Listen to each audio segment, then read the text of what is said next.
Tonight, the U.S. drops the mother of all bombs, nicknamed for the largest non-nuclear weapon ever used, targeting ISIS in Afghanistan. But is the president also using it to send a message? NBC News exclusive, the North Korean nuclear threat. Senior intelligence sources tell us the U.S. is prepared to launch a preemptive strike if officials become convinced another nuclear test is imminent. Significant concussion, a broken nose, and knocked out teeth that dragged United passengers' injuries, detailed by his attorney as we hear from his daughter. Apple's secret project to tackle a major disease using its technology to help millions who suffer from diabetes. And Fountain of Loot, a jackpot discovery at a world-famous attraction, part of Hollywood history. Nightly News begins right now. From NBC News World Headquarters in New York, this is NBC Nightly News with Lester Holt.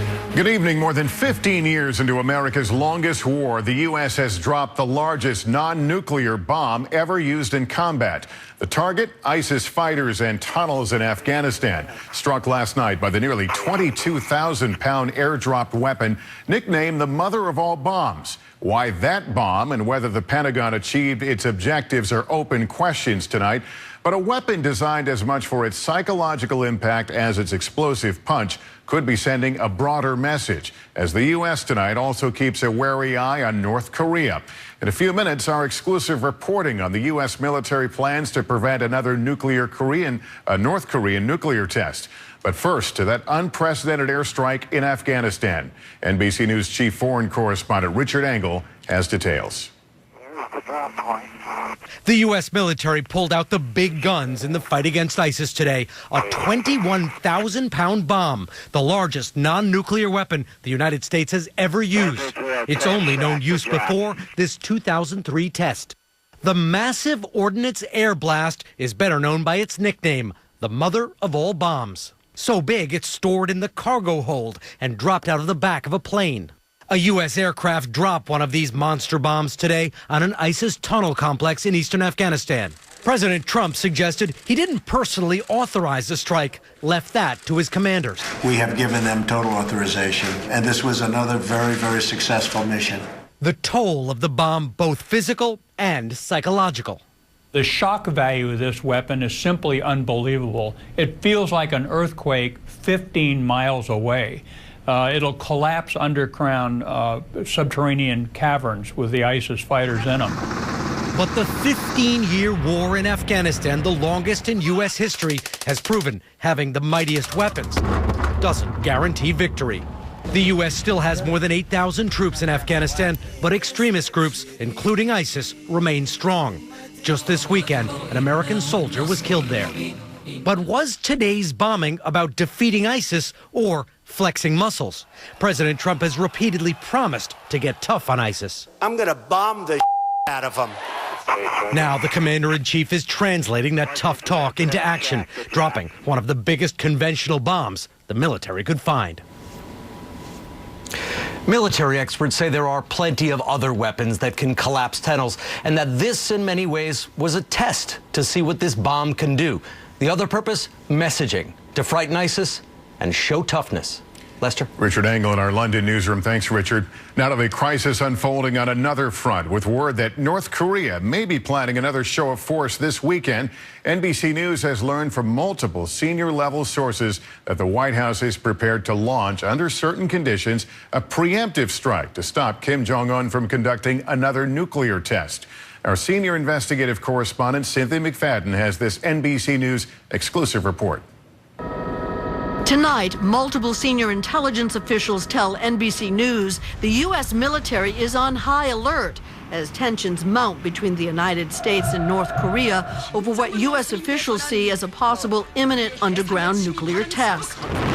Those intelligence officials tell NBC News that the U.S. has positioned two destroyers capable of shooting Tomahawk cruise missiles in the region, some 300 miles from the North Korean nuclear test site. U.S. bombers are also positioned in Guam to undertake strikes on the Korean peninsula should it be necessary.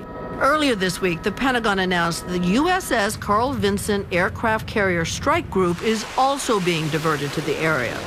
Multiple sources tell NBC News that if U.S. intelligence detects that a nuclear test is imminent, the White House is considering, for the first time in history, a preemptive strike to prevent it. This strike could include missiles and bombs, cyber, and special operations on the ground. Two things are coming together this weekend. One is the distinct possibility of a sixth North Korean nuclear weapons detonation, and the other is a great deal of firepower headed right at the Korean Peninsula. Why now? This weekend marks the 105th anniversary of the birth of North Korea's founder, Kim Il-sung. North Korea in the past has used these major national holidays to celebrate the strength of the regime and to reinforce the national narrative of their independence. So it's not at all inconceivable that they might try to do something like that. Today, North Korea warned of a merciless retaliatory strike should the U.S. take any action. The Trump administration is hoping the Chinese will use their considerable diplomatic and trade leverage to dissuade Kim Jong-un and his government from moving ahead with its nuclear program. A senior intelligence official tells NBC News since President Trump met with the Chinese president in Florida, he's talked to him 2 additional times about North Korea. In the wake of this, the Chinese sent one of their senior nuclear specialists to North Korea for talks. A White House official told NBC News no military action will take place until South Korea signs off. A sentiment echoed today by South Korea's top diplomat.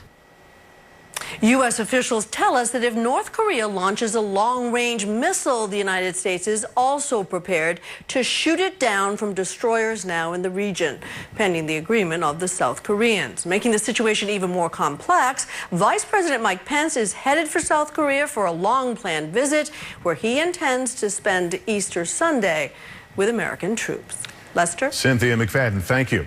With the president grappling with multiple foreign policy crises, the Trump doctrine may be coming into clearer focus as the commander-in-chief flexes U.S. military muscle, sending a message to the world and turning the focus away from domestic setbacks and internal troubles. We get more on that from White House correspondent Kristen Welker. Rodney, well, thank you very much. Tonight, President Donald Trump's emerging doctrine, show strength. We have incredible military. Less than 100 days into his presidency, Mr. Trump has authorized headline-making military offensives in 5 different countries. This is part of the Trump doctrine. Use military force around the world in selective cases to send a signal to the whole world. Does it send a message to North Korea? I don't know if this sends a message. It doesn't make any difference if it does or not. North Korea is a problem. The problem will be taken care of. Mr. Trump campaigned as a hawkish pro-military candidate, promising to vanquish ISIS. Their days are numbered. I won't tell them where, and I won't tell them how. And as president, his foreign policy successes so far outweigh his domestic agenda, which has been on the rocks, from health care to the travel ban. If it also distracts from some of the problems he's had in domestic policy, I don't think the White House minds that one bit. Now tonight, one of the biggest crisis points, Syria, is testing the president once again. In an interview with AFP, recorded on government cameras, President Bashar al-Assad denies he's behind the chemical weapons attack that prompted U.S. military strikes. They fabricated the whole story in order to have a pretext for the attack. A new provocation as the president molds his next move on the world stage. Usually presidents during the first 100 days try not to make too much of a change in military and strategic terms. So if what we've seen of Donald Trump in the last 10 days is intended to flip things over in a very big way, that would be very unusual in history. The president, who's also struggling with mounting tensions with Russia, tweeted today he has confidence everyone will come to their senses. Tonight, Mr. Trump has arrived in Mar-a-Lago for the Easter weekend. Lester. Kristen Welker at the White House, thanks. President Trump today also struck a potentially major blow to Planned Parenthood. Surrounded by women, he privately signed a bill that allows states to withhold federal funds from Planned Parenthood and other groups that provide abortion services. It reverses a rule that was finalized just before President Obama left office. For the first time, we are hearing about the extent of the injuries suffered by that United Airlines passenger who was dragged from his seat on Sunday. The video has sparked national outrage and a PR crisis for the airline. Now, Dr. David Dow's attorneys announced their intention to file a lawsuit. And tonight we're hearing from his daughter. NBC's Tom Costello has those details. Oh my God. Dr. David Dow, dragged from that United flight on Sunday, is now out of the hospital. My dad is healing right now. But his daughter says his injuries are severe. We were horrified and shocked and sickened to learn what had happened to him and to see what had happened to him. His attorneys today said Dr. Dow suffered a concussion, broken nose, sinus injuries that require reconstructive surgery, and lost 2 teeth in the incident. I have to go home.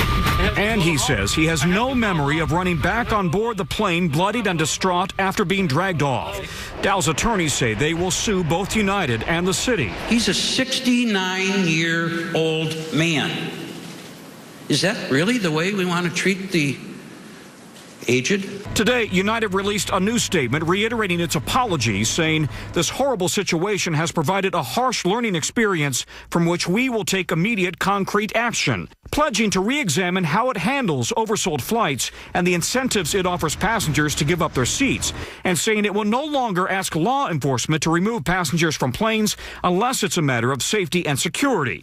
The airport commissioner conceded today those security guards employed by the city have been told in January to stop wearing jackets that say police, but they continued wearing them anyway. I want to express our extreme regret for the actions of our officers. Still, attorneys for Dr. Dow insist Sunday's incident reflects a bigger problem at the nation's airlines, where customer service, they say, isn't what it used to be. For a long time, airlines, United in particular, have bullied us. One more note, the Canadian Transport Minister today issued warnings to airlines that fly in and out of Canada that the government there will not tolerate any airline involuntarily removing passengers from overbooked flights. Lester? All right, Tom Costello. Thank you, Tom. Tonight, a Georgia police officer is out of a job, fired from the force after video surfaced of him kicking a handcuffed man in the head. It is the latest incident involving an officer under scrutiny, drawing outrage for violent behavior caught on camera. NBC's Gabe Gutierrez has the tape. An officer in Gwinnett County, Georgia, pulls a driver from his vehicle and drags him to the ground. Seconds later, a second officer runs up and kicks the suspect in the head. A bystander capturing the encounter on his cell phone. My name is Demetrius Hollins, and all I can say is I wish this never happened to me. Bloody in his mugshot, the 21-year-old was booked on charges of marijuana possession and obstruction. A police report says Hollins' red Acura did not have a license plate and that he refused to get out of the car, then was tasered and handcuffed. But today, police said the officer who kicked him went too far. The suspect was not resisting. At that point, that's it. There should have been no other application of force. Officer Robert McDonald has now been fired. He'd been with the force 3 years. He told me that he's sorry that it occurred and the embarrassment to himself, to the agency, and that it shouldn't have happened. It comes as police around the country face tighter scrutiny. Just this week, video surfaced of an officer in Sacramento slamming, then beating a pedestrian stopped for jaywalking. Tonight in Georgia, the officer is out of a job and a criminal investigation is underway. Gabe Gutierrez, NBC News. New troubles for Uber, this time involving alleged drunk drivers. The company facing a $1.1 million fine in California over its handling of DUI complaints. The state says out of 154 zero-tolerance DUI complaints it examined, Uber only investigated 21 of them. But a spokesperson for Uber says those cases are from 2 to 3 years ago, and the company has improved its handling of complaints since then. Still ahead tonight, Apple's new game changer, the mysterious project that the tech giant hopes will lead to a breakthrough in treating a disease on the rise in children and teens. We're back now with that news about Apple's secret project. It's not a new iPhone or iPad, but it does involve using Apple technology to tackle diabetes. Not a cure, but a way to make life better for millions who suffer from the disease. NBC's Joe Fryer has details. For half of her life, Erin Bates has relentlessly pricked her fingers at least 10 times a day to check her glucose levels. The thing is even when I'm not checking my blood sugar, I'm thinking in the back of my head always, where am I at? Like many with diabetes, she dreams of an easier solution. Turns out so does the company that created the iPhone. Citing multiple sources, CNBC reports 5 years ago, Apple started building a secret team hoping to develop sensors that can check those levels non-invasively and continuously. They're trying to track blood sugar without actually ever piercing the skin and taking blood. The sensors could be used with wearable devices like the Apple Watch. To have something like that while I'm working or while I'm on the go would be incredible. Still, such game-changing technology is likely years away. Help us understand just how difficult this task is. The sensor has to emit a light, has to go through the skin, into the bloodstream, find that sugar molecule, out through the skin again, back through the sensor.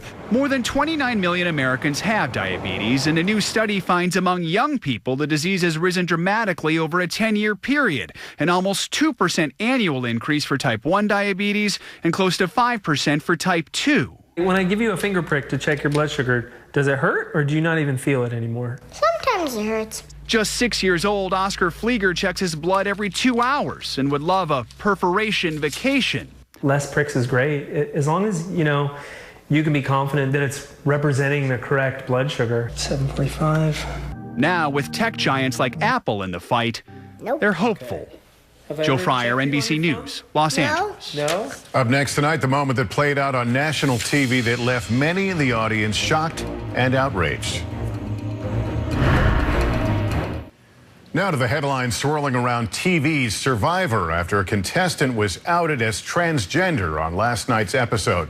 Outrage followed not only because one contestant so stunningly and publicly turned on another, but also because the network, which tapes the episodes months ahead of time, decided to broadcast the scene. NBC's Miguel Almaguer has details. In the water for Nuku. With 8 million people watching CBS's Survivor, it happened when one contestant facing elimination turned on another. There is deception going on right here. Jeff Varner outing Zeke Smith, suggesting he was a player that couldn't be trusted. Why haven't you told anyone you're transgender? The reaction on the reality show No, you didn't have to do that. That is so wrong. Mimicked the outcry on social media, condemning Varner and the network for deciding to broadcast the revelation months after it was filmed. Today, Smith said he worked with CBS before the show aired. We started having conversations all the way back in Fiji 9 months ago about the care with which this episode was going to be handled. In an essay, Smith opened up about being forced out.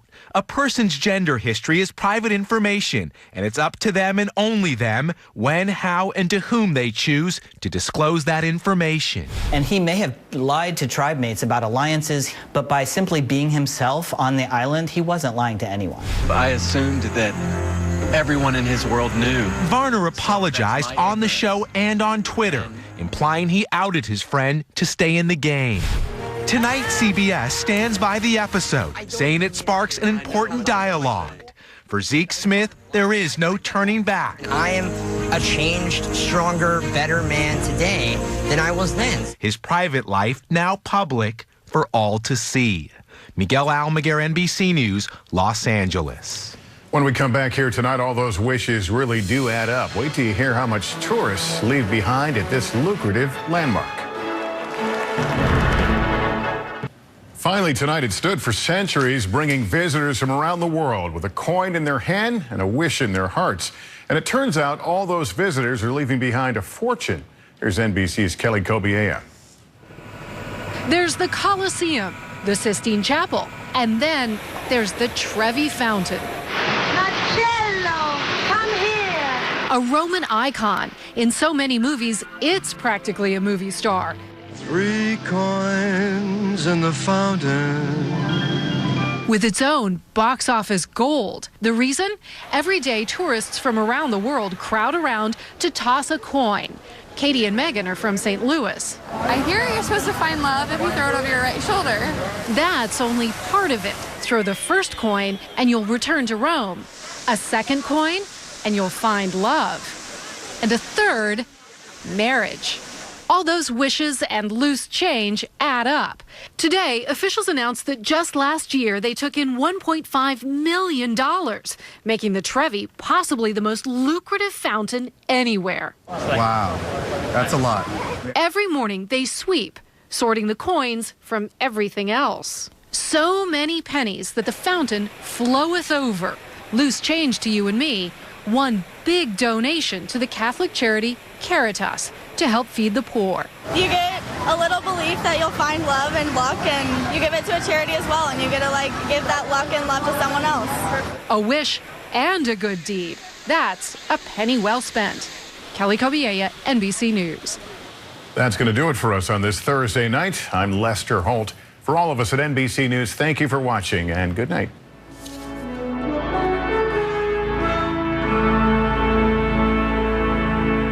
More Americans watch NBC News than any other news organization in the world. The stories we bring you every night are always available on demand and streaming on your favorite screens. Follow our latest coverage.